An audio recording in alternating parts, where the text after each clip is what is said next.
NFL head coach, Eric Mangini. What? Did your players know how funny you were?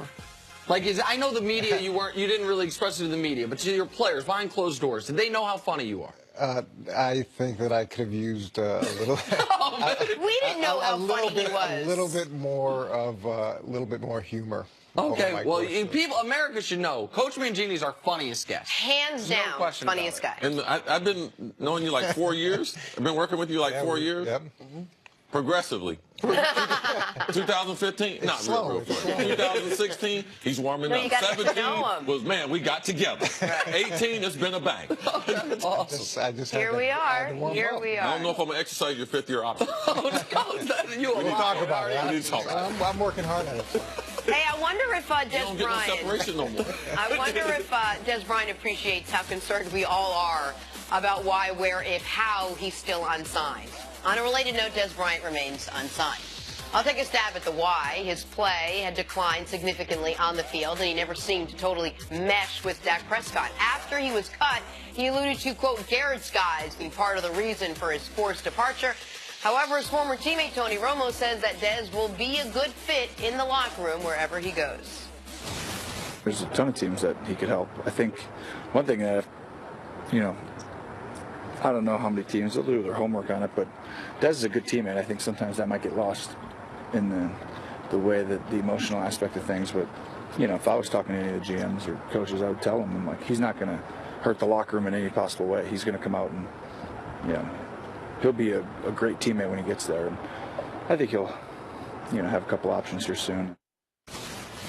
All right, Coach, so it's, we've heard the stories about Dez's demeanor. We've seen some of the antics on the sidelines. Like, we know about his fiery personality. How much of that will affect and factor into his next team and whether or not the next team wants to bring him in? Well, just watching Tony's interview, that wasn't the most compelling recommendation in the world. It was, the words were really nice, but it looked like it took him a long time to get to where he was going. Based off what Dez is looking for, right now it seems like he's looking for a one-year deal. He had the offer from the Ravens. He didn't want to be there for 3 years.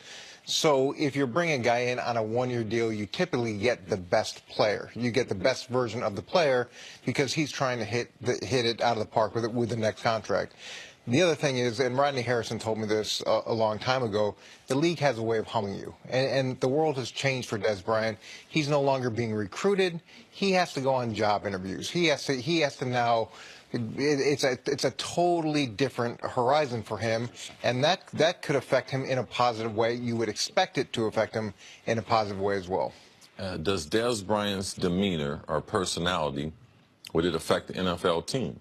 If you know Dez Bryant, and he's close to what he is, it's going to affect the team. I tell guys all the time, guys said, I'm not no leader. Well, if you got a big voice and you got big-time talent, you are a leader. You just ain't leading for the good.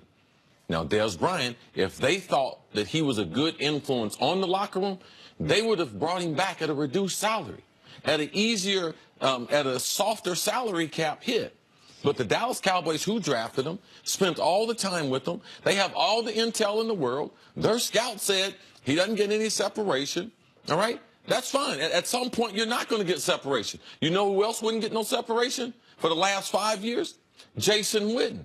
Did they ever say anything about him not getting no separation? No. You know the reason why? Because he was a great leader. He was a great teammate. He made things happen inside the locker room. He helped mentor other guys as far as how to be a Dallas Cowboy, how to be a professional. But for 5 years, Witt ain't got no separation, but it doesn't matter when you have the overall character.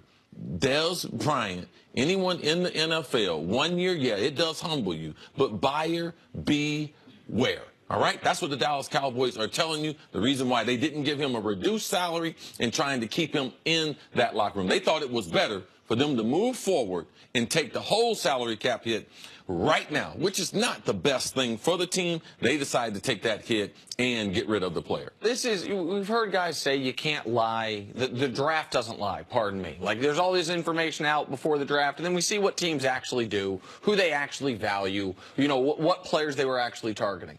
Well, to a similar degree, a free agency process like this, when you are the one guy, marquee, at your position left on the market, and it's every day, Like there's not a whole lot of Dez met with Washington and has an offer he's pondering. Like one team has made him an offer that we know of. That one, we don't know the terms of that offer, but what I am confident in saying is the money must not have been good, because the money's good. You love that it's a 3-year deal. You'd love to have a 3-year deal with the money's good. Like that's the whole point of a 1-year deal is I'll take less money right now so I can go get a bigger deal. And so it's not just the demeanor stuff. Like it's now teams are looking at the whole thing. We heard the scout come out and say Dez doesn't get separation. He is the only player in the league, the only player to be targeted at least 70 times each of the last 3 years and to catch less than 55% of the passes. The only guy like that. And then you add to it listen, is he going to be a good influence, a bad influence, a neutral influence? I think if teams felt he was just a neutral influence, I think that'd be an upgrade from how teams are perceiving him. And so I'm not casting these aspersions. The league is. Yeah. There's 31 teams eligible to sign Dez Bryant right now. I'm yet to see the one that's like, we got to go get him. He's the missing piece. Well, go ahead. This time of year is not great for a free agent. So after the draft, you've got all these kids that you bring in. You've got the players you draft. You've got the free agents. You've got the other guys that you've already brought in. And now you're going to take a look at the team in the mini camps and the OTAs. And that's when you figure out where you are. Now, Dez Bryant's value could skyrocket again right before training camp or right after training camp, when you look at the group that you have and say, okay, this isn't working, or somebody gets hurt. Now, in terms of what's a great deal, let's say Michael Crabtree's deal at $7 million a year. Is that a great deal for Dez?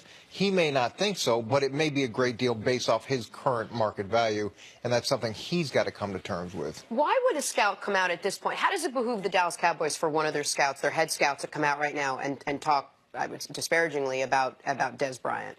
Well, they're taking a lot of heat for why let him go. It's not like they've got a ton of marquee guys in that position that they're moving out from Dez and they're slotting somebody else in there who can easily take his spot. So when you make a decision like that and you're taking the heat that you're taking, they've got to now justify in their mind. They really don't have to say anything, but in their mind it looks like they're trying to justify why we did it. Yeah, and it's a local move. They're trying to justify in their local market. Dallas Cowboys are a brand as a football team, but also they like branded players. They like big name players, and their problems were multiplied when Jason Witten decided, I don't know what I'm going to do. He got that TV offer to be a broadcaster on Monday Night Football. So now they're like, man, the fans are like, wow, can we bring back Dez Bryant?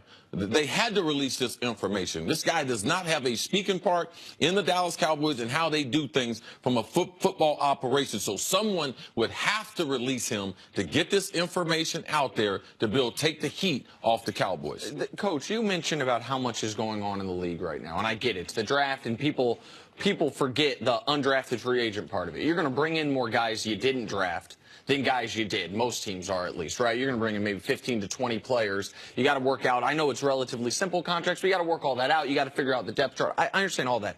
But if Dez were considered right now a hot commodity, then a team would say to them, I would think a team would say, well, we can't risk waiting. When a player gets waived, we see guys, multiple teams putting claims rather than waiting for him to clear waivers because we don't know if he's going to clear. If you want that player, like I understand with that process, the contract's in place. But if Dez were considered right now by the league, where he, I believe, considers himself, then teams wouldn't be waiting, right? I mean, is that a fair assessment in your eyes? Yeah, if a guy comes free and there's the opinion across the league that was a mistake with whoever cut him, or he has a significant impact right now, yeah, you try to go get that guy. And the other thing that happens is if one team gets interested, sometimes you get a second or third interested just because. And it's just not at that place for him right now, and it's probably going to take a little time for it to get there. It's not very good when general managers are scouts, Dallas being. That didn't help him in free agency, and it didn't help that Buffalo Bills, they need wide receivers. General manager said, I watched the tape. Now, you said something earlier. The tape don't lie, all right? And the tape of Dez Bryant is not getting people to call him and offer him a job. Coach, thanks for hanging out today. Great job. Thank you. Love it, as always. Funny guy. Coach at Laugh Factory tonight. Funny guy. Open mic, 8 p.m. 8 and again at 11. Don't forget to tip your waitresses. Coming up, should the Cavs feel lucky after winning Game 1 against Toronto? First things first. The fifth-year option come tomorrow. Talk it through. Thanks. Try the veal. It's outstanding.